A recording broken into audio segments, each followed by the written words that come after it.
Gene Weldon. Hey, everybody, we're all going to get laid. You're doing it. I ain't touching it. Nope. Here. No, Here. I ain't Here. touching it. Nope. Here. Nope. Good try. And good morning, golfing world. Join us for the tee times. I got multiple tee times today. We are going to play a lot of golf today. That's right. No doubt about it. You can't beat it. Good morning, Al. Good morning, Godfather. It's a pleasure to see you this morning. Pleasure to see you, Dr. Grind. And look at this We have beautiful a very, lady. very special guest with us this I'm morning. telling you what. morning. This is an upgrade from HR. Man, I'm telling you what. Yep.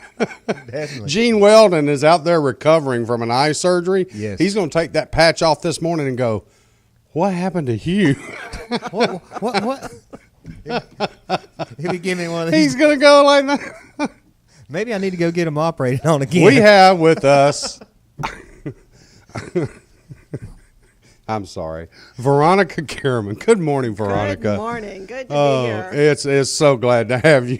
But I can just picture Gene taking that eye patch off. Oh, man. Gene had cataract surgery yesterday, Yes, so sir. he's recovering. And Hugh Royer is not joining us today. Congratulations to Abby. She's graduating today. That's So, awesome. Yeah, she gets to go to big girl school next year, so she'll be in high school. Or, Nice. No, she'll be in middle school. Yeah.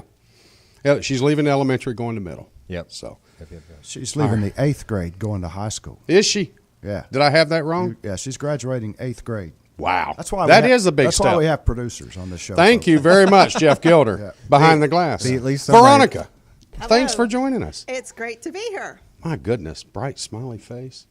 I'm just not used to this. I have to look at this every day. It's just awful. I think you guys look like you need a little feminine vibe here. So Whoa, yeah, in more Good to ways be than here. one. In more ways than one. Definitely. Veronica joins us. I met Veronica several days ago, and she made a pitch to me that she's studied a little bit of my career. And Veronica is a peak performance coach. Al, I'll explain what that is in a minute. Sounds good. But the way Veronica won my heart is she said, George, your quote-unquote golf life is so far in the ditch that you probably need an elevator. And I knew right at that moment I had to have her. That's right. That's it. I needed a peak performance coach to get me out of the ditch. That's it. That's it. and I can do that. I just got to figure out how to buy an elevator. There you go. You can't beat it. She said a ladder wouldn't work. I went right to the ladder. That was my cheapest option. I know where there's one at. I might go steal it for you. Ooh, an elevator. You can't beat it. Sweet, yeah. I can fit that in I my knew truck. I could look to you. It'll be all right. Black Beauty? It'll I be knew all I right. could look to you and Black Yeah, Beauty to yeah, go man. get that for me. You got it. Veronica comes to us. She's written several books, attended Duke, collegiate golfer at Duke, and was on the Futures Tour. Is that right? Yes. Mhm. So she comes with us with a vast knowledge, both spiritually, inspirationally, psychologically, and golf related. Sounds like you guys need a little of that spiritual part. Neither Okay. one of them are very active in their churches. We are active. I'm teasing you. We go as fast as we can, get out of the parking lot. That's it. And my father-in-law, who's listening right now, I guarantee he's watching also on his laptop. He's a 50-year pastor. Really? Yes. Oh my gosh, that's so great. Yeah. So, moving on. Golf. You can't beat it. Did y'all watch the NCAAs last night? I did, and I saw where it was on, but just didn't get the time to get to my it. goodness. How much entertainment was that? I really wanted to watch it. It just It boiled down to Texas and Oregon. And, of course, they're playing in Eugene, Oregon, the backyard of the University of Oregon. And several of the Oregon players, that's their home course. So they've only played there since they were like 5 years old. okay. Casey Martin, of course, the quote-unquote fabled Casey Martin. You know, he went through the PGA Tour. He ended up suing the tour because of his Cart. disability. Yep. And wanted to ride a cart. Exactly. That's correct. Yes, sir. Casey ended up getting basically a settlement and just asked quietly to go away. He ended up as golf coach at Oregon. Oh, very nice. And this is his 10th year. It's hard to believe it's been 10 years already. that Don't he's seem left like the tour. It's been that long ago. Yeah, it sure doesn't. You know, I watched just a little of that. It was so exciting to see the excitement of the whole crowd. Like it was after a basketball game and everybody just. Did you see how many piling spectators in. were out there? It was fabulous. It was an energy Thousands. and an emotion that, would do the PGA Tour a little good to have a little bit Yeah, more no of kidding. that. I still got goosebumps just watching him. You know, just Yeah. thinking about watching him. I mean, it was. Well, it was last really last remarkable. week they had the girls, which I thought was phenomenal. I enjoyed it and watched the final of the girls. Of course, was just exciting as ever. You're looking at last hole chip-ins to win. It was crazy. And then the boys show up and they go through their initial stroke play. And young kid Wise, W-I-S-E, he ends up at Oregon. He's one of the Oregon players. He ends up winning the individual championship at 5 under par.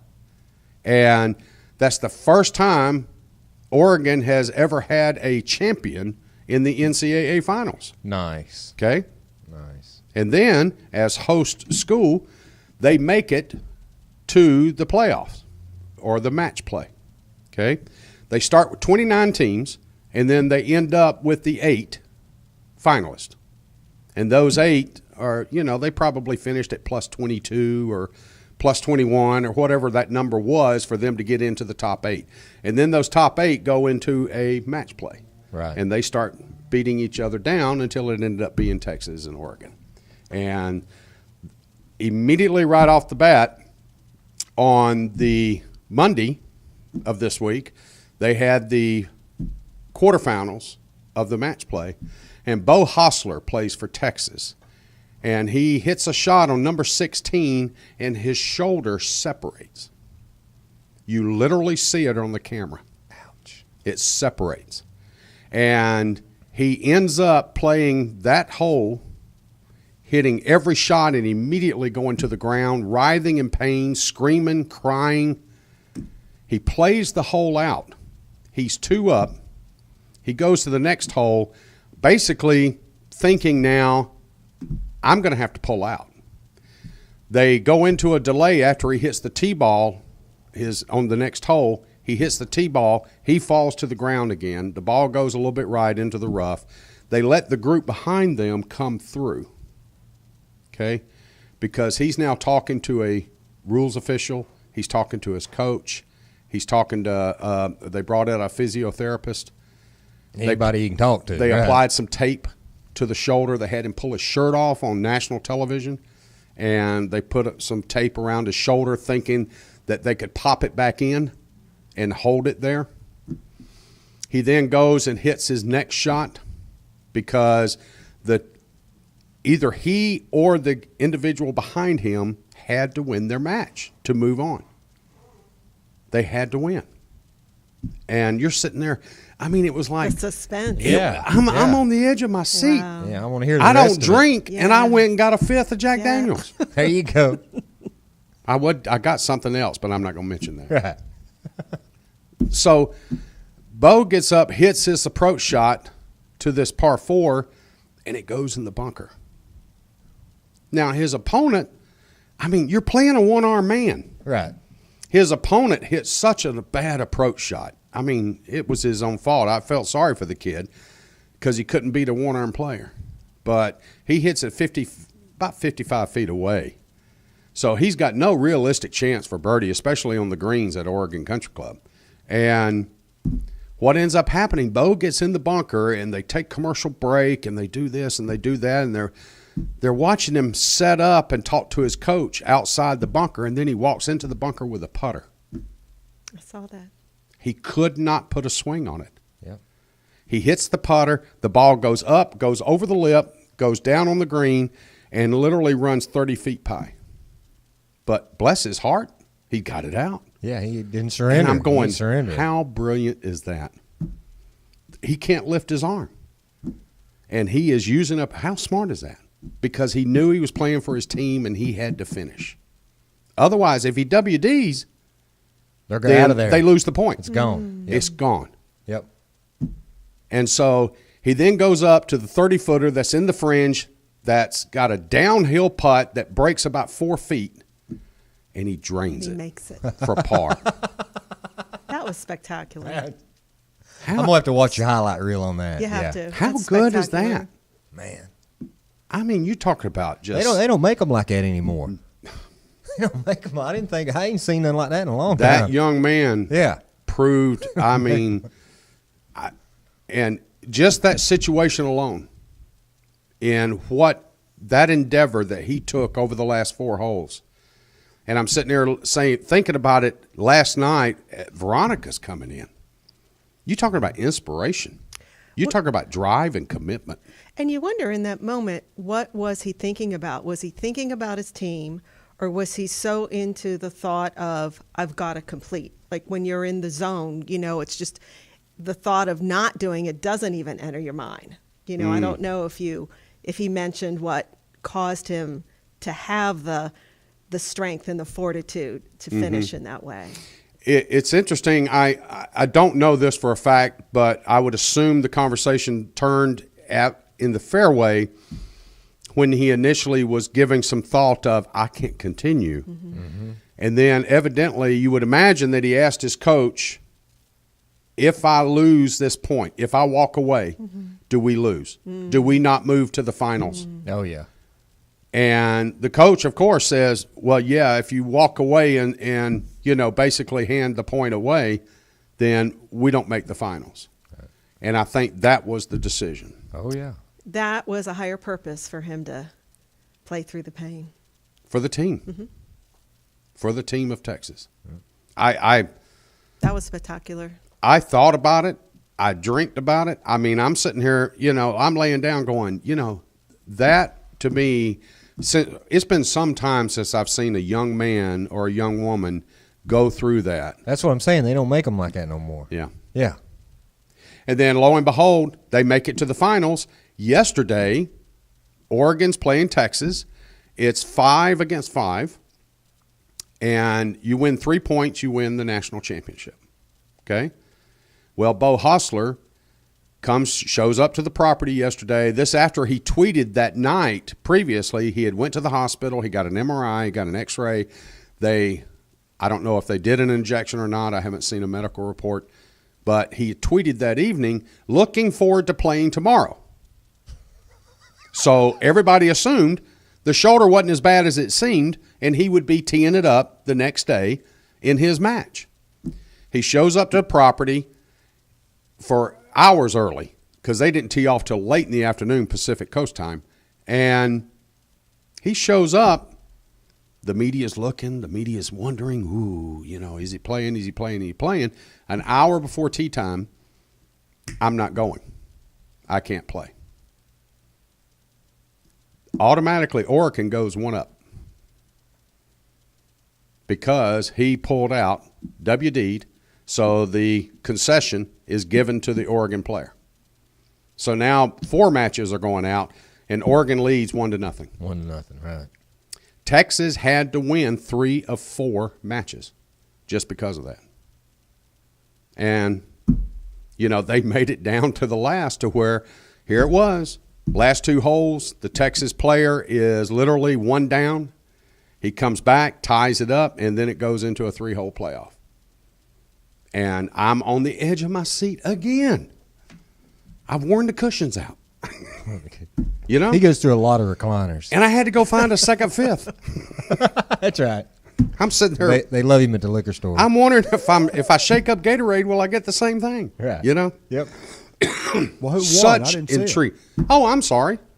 So it goes through the playoff. The suspense was killing me. I'm sorry. Yeah, me too. It goes through the playoff, and the Oregon player, they play in a par 4. The Texas player was not hitting his driver well. He ends up snapping the first one into rough that's easily 4 to 6 inches thick. The Oregon player had hit one, he didn't really bang it out there. He got it about 320. Just 320. Yeah, and this kid weighed 94 pounds, maybe. He hits it up there to 7 feet. And the commentators are going, wow, he's a huge advantage. The Texas player who had been making everything, tee to green, he was bad. But on the greens, this kid was making everything, including in regulation play leading into the playoff. He's 50 feet away. He nudges it up there to there, literally to a foot. He marks. The kid's 7 foot away for the win, national championship. He totally pulls out of the putt and misses it right from 7 feet. So now they move on to the number 2. Again, the Oregon player stripes it down the middle. The Texas player snaps it left, almost goes into the water. The Texas player bumps it up there to about 45 feet away. The Oregon player bumps it up there to about 15 feet away. The Texas player sends it up there to 6 inches, taps it in, par. The Oregon player never even looked at the hole. He had to make a 4-footer to match the par. And then they get to the third playoff hole, which was the original playoff hole that they started on. The Texas player hits a good drive, but it gets just into the fringe of the collar on the first cut. He sends a shot up there, misses it. He's 20 feet right. The Oregon player sends one up there, and now he's 5 feet. And he doesn't miss this one. The Texas player hits his putt, almost goes in the cup. I mean, literally hanging over the edge. He makes par. The Oregon player makes birdie. Oregon wins the national championship. Amazing. Casey Martin on his bad leg, and it was hurting him. You could tell. He just jumping for joy, starts crying. The Oregon fans just swarmed the green. I felt sorry for Texas. That's what I'm saying. Yeah, it's like a catch-22 because you're really kind of pulling for both of them at this point. Oh, you are. Yeah. After the lead in to the matches themselves with Bo Hostler and everything else that happened. Right. I mean, Texas was the number 1 seed.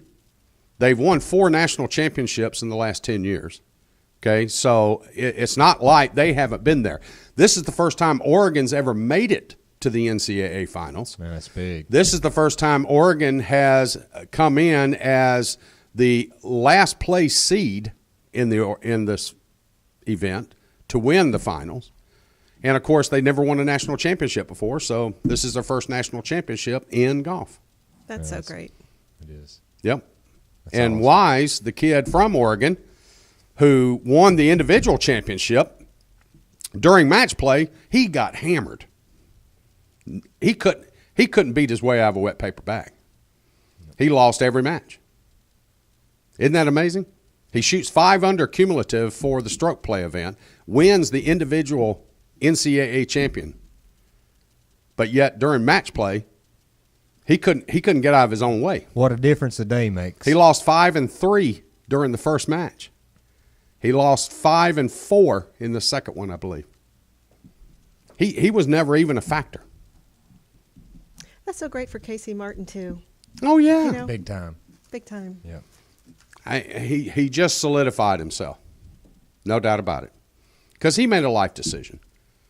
It was either that or lose the leg, and so, in him going to Oregon, perfect fit. Yep. Kind of out of the way, out of the mainstream. Yep. Jeff, we got a few minutes. I want to bring up another subject real quick while we're talking roundtable. Of course, we got Veronica Karaman with us and Dr. Grind himself without the hat today. I'm a little concerned. There so, you go. You feeling all right? Well, my brain's just kind of escaping a little bit, but I think it'll be all right. Whoa. Big head? No, just too many thoughts going around. Did either one of you happen to catch the news yesterday, which I felt kind of bad for Jack in the Memorial Tournament? This kind of took over as the discussion on all the media outlets yesterday afternoon. But the announcement of the PGA Tour that they would be removing the World Golf Championships from Trump Doral. And the event would be moving to Mexico City. Arriba! 2017. 2017. And then, of course, subsequent to that, the players were interviewed during their normal tournament interviews as they go through Monday through Wednesday. And now this was the topic of discussion for all of them. And Rory McIlroy just happens to be one of the first ones that they hit with the questions about the decision by the PGA Tour. And he makes the comment, well, okay, the PGA Tour felt like that a venue change was necessary. He goes, I strongly support it. This is a World Golf Championship, and right now 3 of the 4 World Golf Championships are held in the U.S., So is it really a World Golf Championship if 3 of them primarily are in the U.S.? So it's good they moved one of them. He goes, I'm just a little concerned about how we're going to get there. Do we need to climb over the wall? And that went viral. Oh, yeah. Yeah. Okay. And then, of course, they put Spieth under the gun when he came in for his interview because of what Rory said. They asked Spieth if he agreed with that, and no. And Spieth was doing everything he could to just sit there with his little hands twiddling. Okay. I really, Rory has his comments, and I don't, I support the PGA Tour, and he's doing his thing as a good 22-year-old does. He amazes me, by the way, behind the microphone. At 22 years old. I mean, I was making call signs in an airplane. I understand that, but I mean, the way he handles the media, whatever. Yeah. So I digress. So here we go. Trump signs an agreement with the PGA Tour for the WGC Championship to be held at Trump National until the year 2023. He asked the PGA Tour, the courses there at Doral needed to be updated. They needed to be redone. They needed new grasses. The clubhouse needed an extensive amount of work. He wanted the players to majorly stay on property when they came in for the tournament. So Trump dumps $100+ million into the property of his own money. He then goes back to the PGA Tour and says, I'm dumping this money into the property, and you've signed this contract to 2023. I want you to be involved in the redesign of the golf course. I want to make sure the players are happy. The PGA Tour tells him, you will use Gil Hanse, and you will use our engineers, architectural engineers for golf course design from the PGA Tour. Trump does both. They come in, they make the changes. Now, there was mixed reviews from the players last year for the first year back on the redesign at Trump National. But that was their own PGA Tour design. That was Gil Hanse' design, who's the new favored son, of course, the Rio property and some of the other things he's gotten since then. Okay? Trump goes through all this expense, all this effort, and then notified literally 1 year into the agreement, by the way, we're not coming back. A form of, not this particular event, but a PGA Tour stop has been at Doral for 55 years. It's almost an institution like, per se, Augusta, per se, Torrey Pines, per se, I don't know, Pebble Beach. Bethpage. Well, Bethpage doesn't hold 1 year after year after year, but Pebble Beach does. Right, I'm with you. Okay? Augusta does. Yep. And Doral. It's a mainstay. You knew you were going to Doral. And now they're going to go to Mexico City, and they haven't even really identified the golf course yet. Come on. Where's the politics? I hate. Yeah, that's what I was just Fincham fixing to says. say. Yeah, There's no politics in this. no. There's no politics in Yeah, this. that's just where I was going with that. I was just fixing to spit it out, and I'm kind of glad you did. That sounds totally political. What gets me is he blows it off on Cadillac. That Cadillac would not pony up enough money to substantiate a revenue growth and a futures revenue growth for that particular event. Now, this after you've already signed an agreement with Cadillac and you've already signed an agreement with Trump National to do this event to 2023. So what happened is the PGA Tour goes back to Cadillac and goes, okay, what number would you balk at? Because we want to pull this tournament from this site.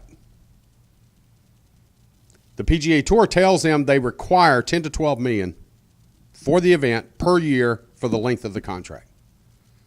Cadillac was at $8 million.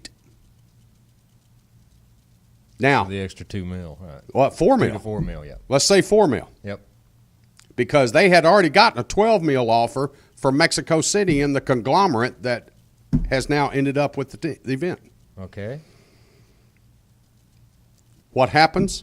This decision's made. Trump is called, notified after the fact. Then the PGA Tour is notified. That's after Then the you- media is notified. Right. And this is all after you spent After the that fact. money. Right. After the fact. Right. Okay? Okay? And then the state of Florida hears about it. Yep. And they go livid. Yep. Do you realize that that tournament created 1,000 jobs? I'd say probably more than that in all reality. Seriously? You know, that's just on the surface. $100 million in economy impact. That's what I mean. That's the restaurants, you know, your 28 hotels, your motels, your shopping centers, your 25 yeah. to 30 million over a 5-year period in charity. And now that's all going out of the country. Folks, y'all can play this game back and forth, ping-ponging between Hillary and Donald and whatever, and you can talk about, you know, Donald talks about Carrier and many other companies that have jumped ship and went outside this country. This is a prime example of the PGA Tour trying to bow up their chest and say, okay, maybe we can kind of help this particular party against this particular party. They can come out and say all they want, but I just find it quite queer and interesting on the timing of this. And Fincham blows it off that we had a 9-month window that we had to notify Trump National and Cadillac that we were pulling out of this event. That was per the contract. But you're only 1 year into a 7-year deal. You knew about this going down before you even entered into the contract. Yep. I guarantee it. So Shame. It really is. if I'm glad Hugh's not here, I'm glad you are. Yeah, 'Cause Hugh probably go off. Hugh would be climbing up this phone wall right now. Yeah. Hugh would be going off. And frankly, I'd have to worry about us continuing on the air. But I'm living. Oh yeah. I'm livid as a business person, Right. and I feel sorry for Mr. Trump. I really do. Oh yeah. Oh yeah. I mean, That's for those are anybody. Words, those are words you don't hear every day. Yeah. No. I'd feel sorry for anybody that was put in that situation. Now, Doral going to continue to do well. It'll be a destination point. It'll be a resort destination point. It'll be a guy's getaway point. Miami, of course, that's a natural draw itself. Will he ever get back the money? I mean, we all know that because of what the PGA Tour demands, and then, of course, the charitable issues and things of that sort, and the golf courses, a lot of golf courses have made conscious decisions not to hold tournaments, whether it be regular tour events or even major championships. But, you know, because of the impact it has on the golf course, the impact it has basically in 3 years leading up to an event, like Oakmont, for example, PGA Tour is going to walk in there along with the USGA and the R&A, and for at least 2, if not 3 years prior to at Oakmont, they're going to make sure that everything on that property is per their specs. You're right. Exactly. And the members are told, you just go back here. Yep. And, oh, by the way, write a big check. Yep. With You a know, bunch of because- zeros. Yeah, you're a member at a course now that we're bringing a major championship to. Yeah. Add a couple more zeros. Is that the cart leading the horse? The only place they don't do it is one. Where is that, Jeff? Test. Sorry, Where's the only place that they don't dictate? Augusta. Augusta. Thank you very much. Yep. And notice I was trying to cue yesterday, the music. I'm sorry. That's okay. Yeah, speed it up. Yeah, I got you. Okay. I I think that really needed to be said, and I'm glad you had the nuts to do it. Well, this is another behind the mahogany doors decision that, first off, didn't need to be made. Secondly, this whole argument that it's a WGC event and we need to move more of it outside the U.S. The reason it's in the U.S., folks, is simply stated, there's more number of paying golfers here. Simply stated, there's more viewers here. Simply stated, there's more golf interest here in this country. Now, the rest of the world is growing, and I love it, and we're glad to be a part of that. But for the time being, moving this to Mexico City is only going to deter the interest in this event, pure and simple. And God forbid something happened to one of these marquee players while they're there because of security issues, if not the whole group of them.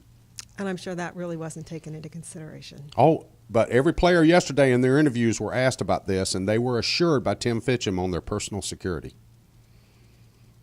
So that was an issue that came up immediately. How many of the players have pulled out of Rio because of the virus, because of the theft, the crime, the drugs, what's going on in Rio? And I'm not just talking about golf. How many of the basketball players aren't playing? I mean, it's a dangerous world out there. I mean, we're very, very lucky to be where we're at, in the United States of America. And we are. I like to think, everybody out there as far as in the military, for what you guys do, because we wouldn't be able to do what we're doing right now if it wasn't for you guys. So, Yep. I mean, a big shout out to you all. And yes, Rory, I'm sorry, but you're going to have to jump the wall. All right, moving on. Moving on. TGD Radio and TV are produced and broadcast by the Zeus Digital Network for thegolfdirector.com. Be sure to check out our featured course pages where you'll find up-to-date information about course conditions, specials, much more. Need help with your next golfing vacation? You can just call Dave right here at the Golf Director, 844-GO-GOLF-1, 844-464-6531. All of our TGD programming is archived for listening and viewing on demand. You can just click the TGD Radio or the TGD TV tabs in the menu screen at thegolfdirector.com. You can find us on over 1 billion with a B, folks, billion with a B, devices at iTunes, Audio Realm, TuneIn, YouTube, Ustream, Roku, Periscope, Catch.me, and, of course, Blueberry. For the luscious, very beautiful, and my new peak performance coach, Veronica Caraman. Thank you for Hello. joining us. Yes, thank you. Al Cloyd, I'm George Honeycutt. We miss you, Hugh. We miss you, Gene. Come back and see us soon. But don't go anywhere. We're going to be right back with a lot more golf news and information.